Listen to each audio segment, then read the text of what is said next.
Have you ever seen a bowl, maybe like this one, turned out of fresh red gum and wondered, I wonder how you do that? Well, in this series of videos, what I'm going to do is take you through the whole process from raw wood, and in this case, it's a piece of red gum that I cut some time ago. I put it in a plastic shopping bag so the moisture wouldn't escape and so it wouldn't crack. Now, there are a couple of bonuses in working with green or fresh wood. One is you don't have as much dust. The fibres are still soft, so it cuts with greater ease. But then there's the sometimes disappointing part that distorts as it dries. But I love that. So as you can see, this piece of red gum has just been chainsawn out of a log, which it's okay to mount this onto the lathe if you're used to turning. But if you're new, it's better that you cut the outside on a bandsaw. So you start off with a circle, so that when you put it onto the lathe, the weight is evenly distributed so you don't get too much wobble in the lathe.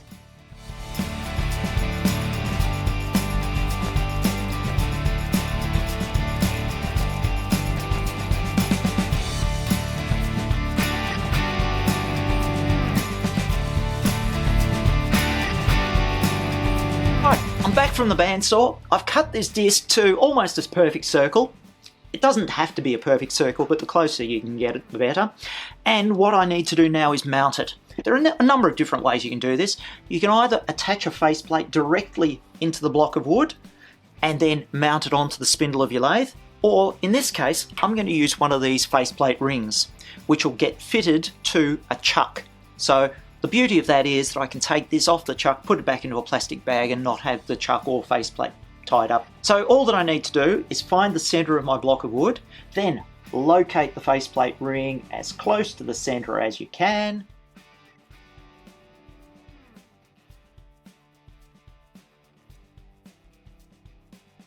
Now that I've fitted the faceplate ring to the piece of wood, now these come in a couple of different sizes. This is a fairly small one and it's designed to fit with the super grip jaws. So the larger rings, you'll need to use a different set of jaws, but this size will be fine. The key thing is making sure that you put the ring neatly onto the jaws and make sure that everything is seated correctly. So then I expand the jaws of the chuck just to the point where everything fits neatly. Make sure everything's right. If you wish to, what you can do at this point in time is bring the tailstock up into position and use the tailstock to help push the wood into the jaws. And it's not a bad idea to keep that tailstock in position while you're roughing down your timber. So now that I've got that in place, jaws on the chuck are tightened and I'm ready to start.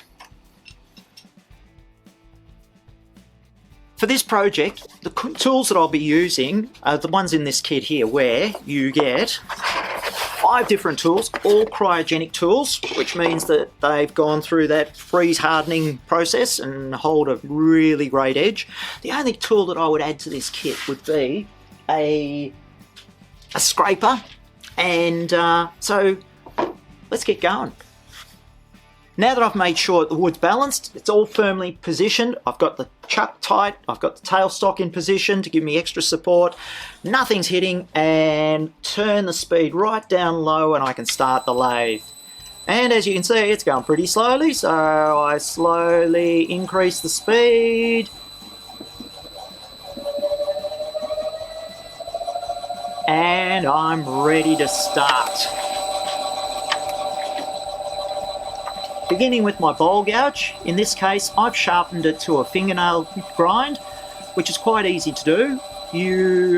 If you're not used to doing these freehand, if you have a look at the heli grind video, you'll see how to get a result that's repeatable and perfect every time. So let's get going, face shales down and beginning to cut.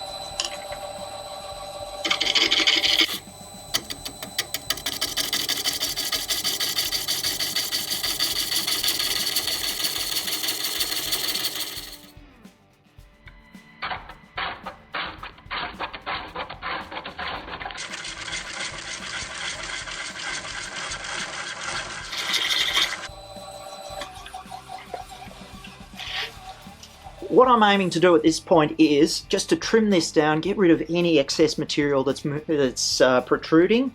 What I also need to do is make sure that I don't have any parts that'll come loose. So it's always good to be safe, better safe than sorry. And this part is going to be the underside of the bowl. So if I refer back to this one, this is what I'm working on at present.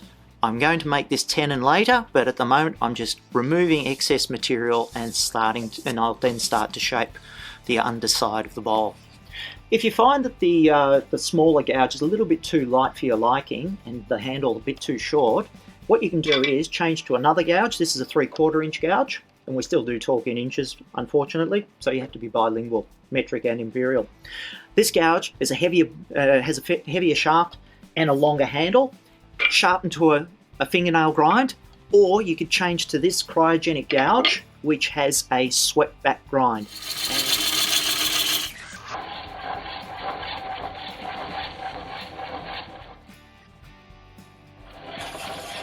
You'll notice that I started roughing from close to the center, working my way back out to the outer edge of the bowl, or the blank. The reason for that is I'm working from the known to the unknown. There's very little difference in the height of the timber in the center, whereas out the outer edges there's a fair bit of difference. So I gradually work my way out just for safety's sake, and I'm gradually also rounding the shape of the wood.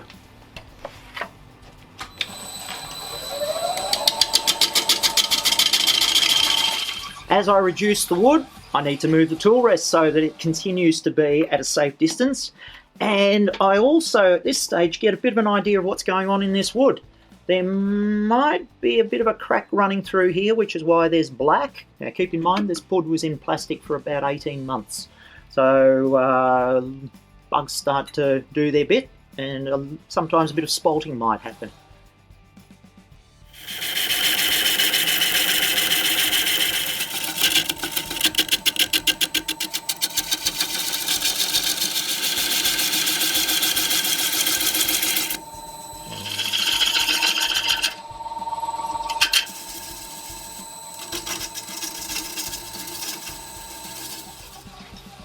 Okay, what I've done now is trim the piece of wood down so I have a perfect circle around there.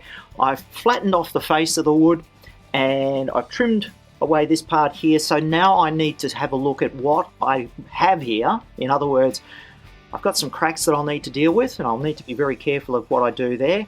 And I can now sort of begin to visualize what sort of shape I'll be able to get from this blank of wood. So that's the next stage. Now that I've roughed down the timber, I need to check and see. I've got some cracks here, so I'll need to deal with those. It's nice and true around the outside. I've flattened off the face. This area here is neat enough. Now, because I've got even distribution of weight, I can ramp up the speed on the lathe. And as I said earlier on, this is green wood, so it's cutting with great ease and there isn't much dust. By the way, something that just crossed my mind.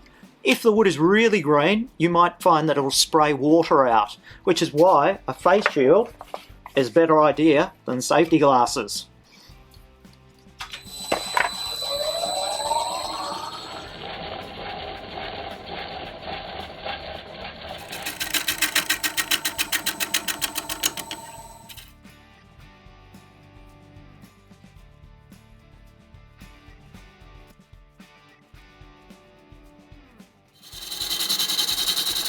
In the process of reducing the wood from the outside, every so often I stop and check to see if there's anything that I wasn't expecting to find in the wood and how I'm going to deal with it.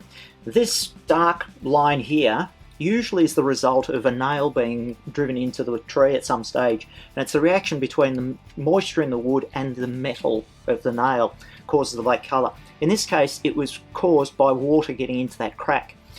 I've got a little bit of spalting beginning, and that's part of the process of rotting, and I'm going to keep both of those. So I need to slowly refine the shape and make sure that these two don't become an eyesore but become a feature.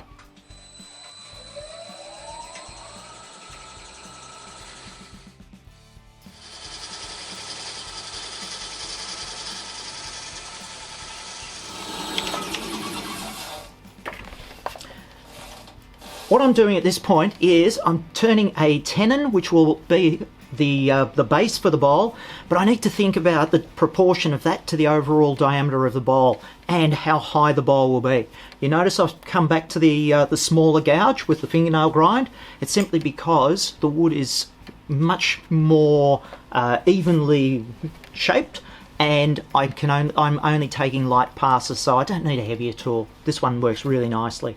And what you'll find is that I tend to be using a pull cut more than a push cut, which means that the sides of the gouge are used almost as a shear scraper.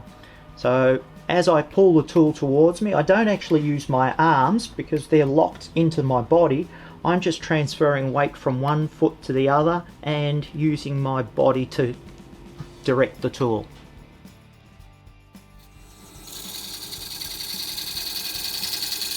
So now that I've roughed down the bowl, I've determined roughly how big this base needs to be, because that's what I'm going to grip in the chuck. So that's the next stage. Now, because I'm not doing any more roughing, I don't need the face shield, so I put that back in its proper home and revert to the safety glasses. So I don't need them right now. The size of this foot is going to influence what sort of chuck you're going to use.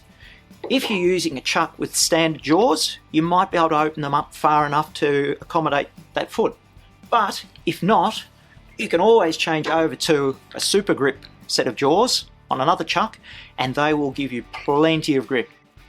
If you have a look at the video that we've made on these jaws, you'll find out all the details about what makes these jaws so good. In the meantime, I'm just making sure that that diameter matches the opening in these. And the reason why is because later on, once I've sanded this whole shape, I'll be able to reverse the bowl onto the chuck and hollow out the inside. Later on, I might even decide to get rid of this tenon. But in the meantime, I'm assuming it's going to be part of the design. So a bit more tidying up on this, and then I'm off to sand. For the sanding, I'm going to use these inertia sanders, and these are great little devices. You can, if you want to, you can just have one handle and a couple of different pads with different sanding grits on there, and just pop them into place. And the idea is that when you bring the sander into contact with the wood, as the wood spins, it causes the sander to rotate, and instead of ending up with scratches that go around the bowl from the sandpaper, you get a much cleaner surface. So, bit of cleaning up and then sanding, and then I'll be back.